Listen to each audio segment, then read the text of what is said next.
پھر مجھے کربلا یاد آ گیا کہ یہی مہینہ تھا، 10 محرم تھی اور جمعے کا دن تھا اور نماز کا وقت داخل ہوا، تو امام علی مقام نے اپنے لشکر کے سردار زہیر سے فرمایا ان سے کہو جنگ بند کریں یا تھوڑی دیر کے لیے رک جائیں، میں نماز پڑھ لوں، ہمیں نماز پڑھنے دیں۔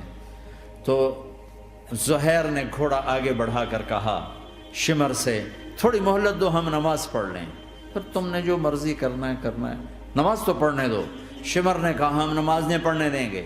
ایک اور کوفی کھڑا تھا، اس کا نام حسین بن نمیر، انہوں نے کہا تمہاری نماز ہوتی ہی نہیں۔ انہوں نے کہا لعنت ہے تم پر، جس گھر کی طفیل نماز ملی ان کی نہیں ہوتی۔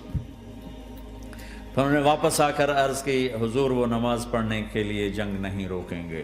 کہا اچھا پھر ہم نماز تو نہیں چھوڑ سکتے، میرے رب کی قسم اگر حسین نماز نہ پڑھتے تو انہیں کوئی فرق نہ پڑتا، لیکن ایک فرق پڑتا کہ پھر پیغام ادھورا جاتا، میسج ادھورا جاتا، اور میسج یہ دینا تھا کہ زیر خنجر بھی یہ پیغام سنایا ہم نے کہ ہم نے تلوار کی دھاروں کے نیچے بھی سر جھکانا ہے، اور ہم نے تڑپتے جسموں کے ساتھ بھی سجدہ کرنا ہے، اور ہم نے زخمی جسموں کے ساتھ بھی اللہ کے سامنے رکوع کرنا ہے، اور ہم نے خون آلود جسموں کے ساتھ بھی رب کے سامنے کھڑے ہو کے آنے والی نسلوں کو پیغام دینا ہے کہ نماز وہ ہے جسے اس وقت میں بھی نہیں چھوڑا جا سکتا،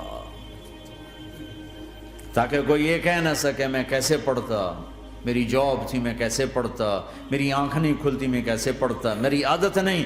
اللہ کی قسم یہ جنتی نہیں تھے، جنت کے سردار تھے، صرف جنتی نہیں تھے، جنت کے سردار تھے، صرف جنتی نہیں جنت کے سردار۔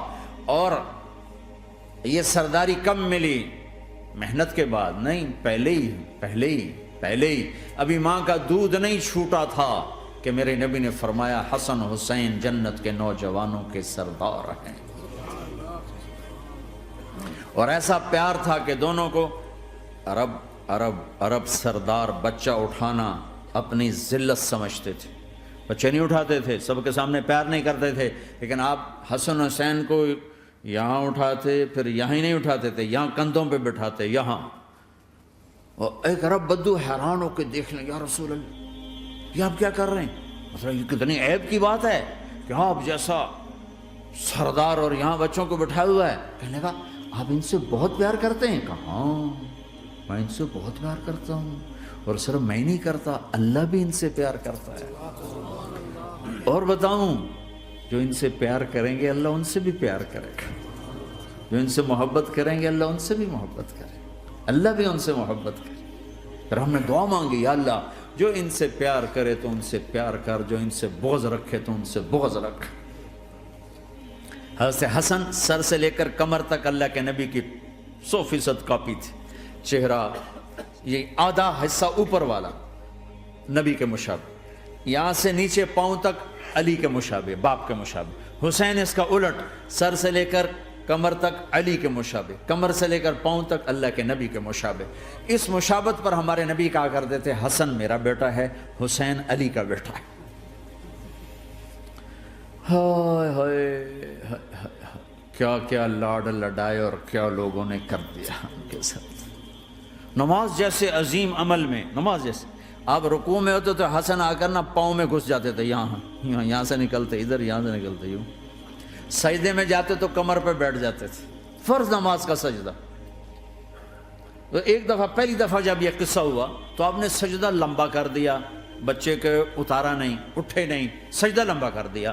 پچھلے پریشان ہو گئے کہ اتنا لمبا سجدہ کہیں آپ فوت تو نہیں ہو گئے۔ تو جو پہلی صف میں تھے نا انہوں نے یوں کر کے دیکھا، تو چکر کی وہ دیکھا تو حسن کمر پہ چڑھے ہوئے، تو قریب ایک آدمی نے آگے ہاتھ بڑھا کے کھینچنا چاہا، تو آپ نے یہاں سے دیکھا ہاتھ آ رہا ہے، تو آپ نے اپنے ہاتھ سے یوں اشارہ، نماز میں یوں اشارہ کیا کہ میرے بچے کو نہ چڑھو۔ جب حسن خود اترے پھر آپ سجدے سے اٹھے، کبھی حسین چڑھ جاتے تھے کبھی حسن دونوں ہی چڑھتے تھے، یہ اس طرح حسن کے بعد کبھی یہ کبھی وہ، کبھی یہ کبھی وہ۔ اور آپ حسن کو جب چھوٹے تھے زیادہ حسن، تو آپ حسن کو یوں زبان دکھاتے، اتنا بڑا عظیم نبی کیا ہو رہا ہے، تو وہ زبان، آپ کی زبان بڑی سرخ خوبصورت تو وہ بچہ سمجھتا شاید یہ کوئی کھانے کی چیز ہے، تو آگے یوں ہاتھ مارتا ہے، پکڑنے کے لیے ہاتھ مارتا، پھر وہ بیٹھ جاتے، پھر آپ کہتے ہیں یہ میرا نبی گھر کی زندگی بتا رہا ہے۔ اور تمہیں تو بچوں کے پاس بیٹھنے کا وقت ہی کوئی نہیں، بیگم بھی کم جاب پہ جا رہی، خامد بھی جاب پہ جا رہا، پیچھے بچے ڈرگ بیچنے پہ لگے، اب تم کس کام کے ہو؟ کیا کرو گے اس دولت کو؟ یا نہیں ڈرگ بیچو، گستاخ ہو گیا، بدتمیز ہو گیا، تو اس دن دولت کو آگ لگا دو جا کے۔ آپ اپنے بچوں کو ٹائم دو، اپنے بچوں کو ٹائم دو۔ عورت کا کام کمانا نہیں ہے، عورت کا کام نسل کو بنانا ہے۔ قناعت سیکھو، قناعت تو آسانی سے مینج ہو جائے گا، قناعت نہیں تو پھر تو دنیا کے بادشاہ کی بھی ہوس پوری نہیں ہو سکتی۔ کھیلتے تھے، حسن حسین کی کشتی کراتے تھے، دونوں بھائیوں کی کشتی کراتے۔ ایک دفعہ دونوں کی کشتی ہو رہی اور حسین ذرا کمزور پڑ رہے تھے، تو آپ اس کو شاباش دیتے، شاباش شاباش شاباش۔ تو حضرت فاطمہ کہنے لگی، ماں بھی بیٹھی تھی، کہنے لگی یا رسول اللہ آپ حسین کو شاباش دے رہے ہیں، حسن کو کیوں نہیں دے رہے؟ تو آپ نے کہا یہ جبریل میرے پاس کھڑا ہوا ہے، یہ بھی حسین کو شاباش دے رہا ہے، تو میں بھی حسین کو شاباش دے رہا ہوں۔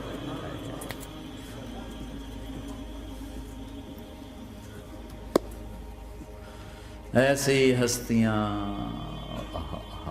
لیکن ایک سبق ہے، یہ ہونا چاہیے تھا تاکہ امت کو پتہ چلے کہ دین کتنی قیمتی چیز ہے۔ وہ جی اللہ بڑا غفور الرحیم ہے، میں نہ ہمیں ڈرایا کرو۔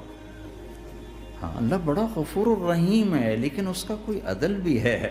رات کا شراب پینے والا اور رات کو مصلی پہ رونے والا برابر ہو جائیں گے، تو پھر یزید حسین کو ایک ہی جگہ بٹھا دو، پھر کربلاؤں کے لیے رونا چھوڑ دو۔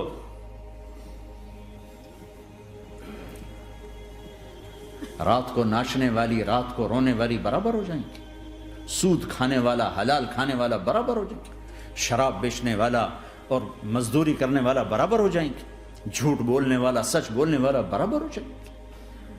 افنجعل المسلمین کالمجرمین ما لکم کیف تحکمون ام لکم کتاب فیہ تدرسون۔ اس سے زیادہ واضح کیا بتاؤں کہ میرا رب کہتا ہے کون سی کتاب میں لکھا ہوا ہے کہ ماننے والا نہ ماننے والا برابر کر دوں گا؟ کون سی کتاب میں؟ اللہ کو یہ کہنا پڑ رہا ہے ام لکم کتاب فیہ تدرسون، کس کتاب میں یہ لکھا ہوا ہے؟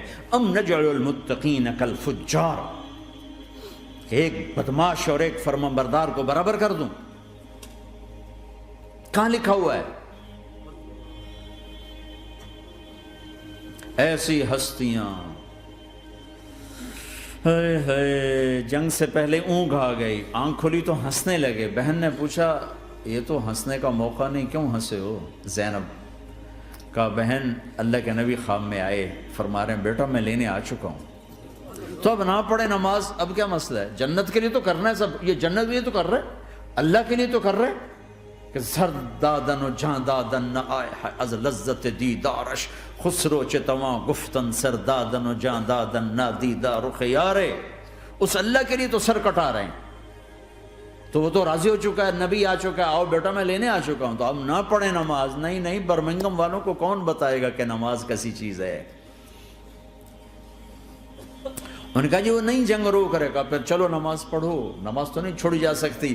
آدھوں کو روک دیا تم جنگ کرو، آدھوں سے کہا تم نماز پڑھو، آدھوں نے نماز پڑھی، آدھوں نے جنگ کی۔ پھر جنہوں نے نماز پڑھی انہوں نے کہا تم آگے بڑھ جاؤ، ان سے کہا تم جا کے پیچھے اللہ کے بارگاہ میں سجدہ کرو۔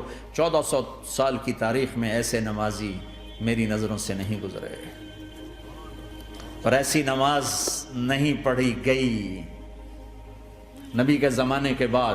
آپ نے بھی صلاۃ خوف ایک پڑھی تھی، وہ نبی تو نبی ہوتا ہے، اور کیا ان کا حال تھا، خون و خون، اپنے خون سے وضو کیے یا کربلا کی مٹی سے تیمم کیے؟ جب سجدوں میں سر رکھ کے سبحان ربی الاعلی کہا ہوگا تو دھرتی میں کیا ہلچل مچی ہوگی۔